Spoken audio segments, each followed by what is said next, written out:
Hi అందరికీ.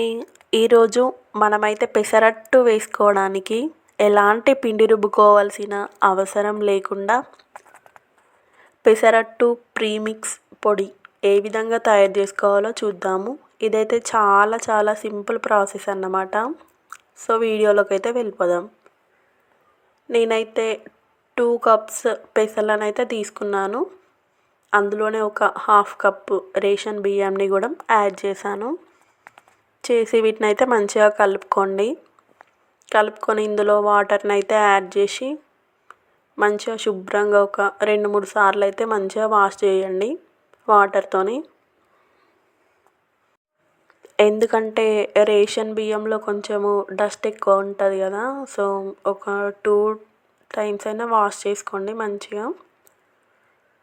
ఈ విధంగా వాష్ చేసుకొని వాటర్ని అయితే మంచిగా వంపేసుకొని వాటర్ లేకుండా చూసుకోండి.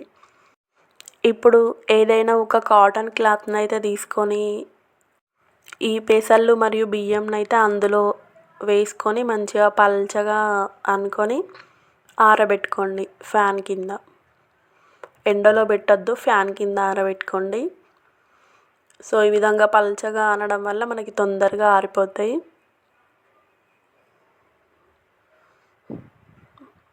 మనకైతే ఇవి మంచిగా ఆరిపోయినాయి. ఈ విధంగా వాటర్ లేకుండా మంచిగా ఉండాలన్నమాట. సో వీటిని అయితే దగ్గరగా అనుకొని ఒక గిన్నెలోకి అయితే తీసుకోండి.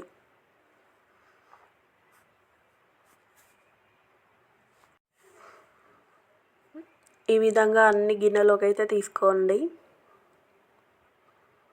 మనకైతే ఇంత బాగా ఆరినాయి అన్నమాట మంచిగా.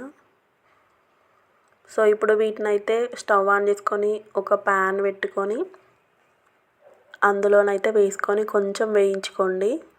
స్టవ్ అయితే సిమ్లో పెట్టుకోండి.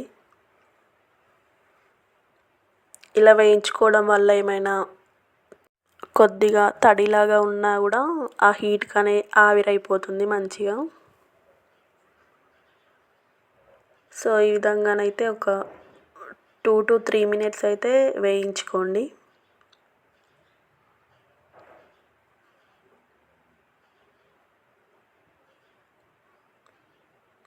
ఇవైతే ఈ విధంగా వేయించుకున్న తర్వాత వీటిని అయితే పక్కన పెట్టుకోండి. ఇప్పుడు అదే ప్యాన్లో ఒక 2-3 చిన్నగా తుంచుకున్న పచ్చిమిర్చి, అదేవిధంగా ఒక అల్లం ముక్కను చిన్నగా కట్ చేసి వేసుకోండి. అలాగే 3-4 రెమ్మల కరివేపాకు వేసుకొని వీటిని కూడా లో ఫ్లేమ్లో వేయించుకోండి. ఇవి కూడా కొంచెం డ్రై అయ్యే వరకు అయితే వేయించుకుంటే సరిపోతుంది. సో పచ్చిమిర్చి అయితే ఈ విధంగా వేగితే సరిపోతుంది. ఇందులో ఉన్న చెమ్మ అనేటువంటిది పోతుంది.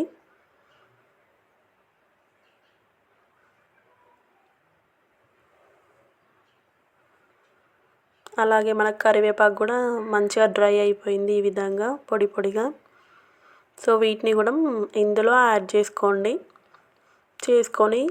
కలుపుకొని వీటినైతే వెంటనే మిక్సీ పట్టొద్దు. కొంచెం ఒక 5-10 minutes అయినా మంచిగా చల్లారనివ్వాలి మొత్తము. అప్పుడైతేనే మనకు పిండి అనేటువంటిది మంచిగా పొడి పొడిగా వస్తుంది. సో ఒక 5 minutes తర్వాత ఇవైతే మంచిగా చల్లారిపోయినాయి. ఇప్పుడైతే ఒక మిక్సీ జార్ని అయితే తీసుకొని వీటన్నింటిని కూడా అందులో యాడ్ చేసుకోవాలి.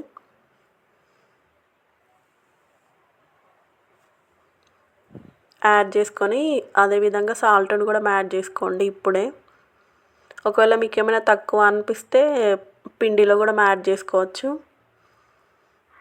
సో మనకైతే ఈ విధంగా మంచిగా పిండి అయితే రెడీ అయిపోయింది. వీటిని అయితే ఆగుకుంటూ అయితే పట్టుకోవాలి. ఎందుకంటే మనకి పెసళ్ళు అనేటువంటిది మిక్స్ కావడానికి కొంచెం టైం అయితే ఎక్కువనే తీసుకుంటుంది. సో ఈ విధంగా మంచిగా పొడిని అయితే చేసుకొని ఏదైనా ఒక డబ్బాలో అయితే స్టోర్ చేసుకుంటే మనకైతే ఒక నెల రోజులైనా కూడా మంచిగా పాడవకుండా అయితే ఉంటుంది. ఈ మొత్తంని ఇందులో యాడ్ చేసుకొని స్టోర్ చేసుకోండి. ఇప్పుడు మనం అయితే పెసరట్టు ఏ విధంగా వేసుకోవాలో చూద్దాము.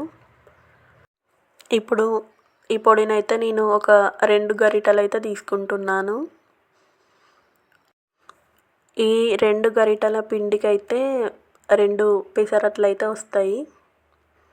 సో ఈ విధంగా పిండి తీసుకొని అందులో కొద్ది కొద్దిగా వాటర్ని యాడ్ చేసుకుంటూ కలుపుకోవాలి.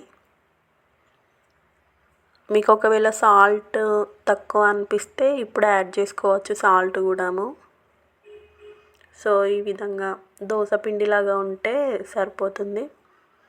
ఇప్పుడు స్టవ్ ఆన్ చేసుకొని పేనం పెట్టుకొని పేనం కొంచెం హీట్ అయిపోయిన తర్వాత పెసరట్టు అయితే వేసుకుంటే ఎంతో టేస్టీగా ఉండే పెసరట్టు అయితే రెడీ అయిపోతుంది. మనమైతే ఈ విధంగా పెసరట్టు ప్రీమిక్స్ పొడి తయారు చేసి పెట్టుకుంటే ఎప్పుడైనా వేసుకోవచ్చు అన్నమాట. పిండి రుబ్బుకోవాల్సిన పని లేకుండా అప్పటికప్పుడు మంచిగా పొడి కలుపుకొని వేసుకుంటే సరిపోతుంది. సో ఇది నెల రోజులైనా కూడా నిల్వ ఉంటుంది. ఈ పెసరట్టునైతే అల్లం చట్నీ లేకపోతే పల్లి చట్నీతోనైనా తిన్నా కూడా బాగానే ఉంటుంది. So thank you for watching. Please subscribe my channel.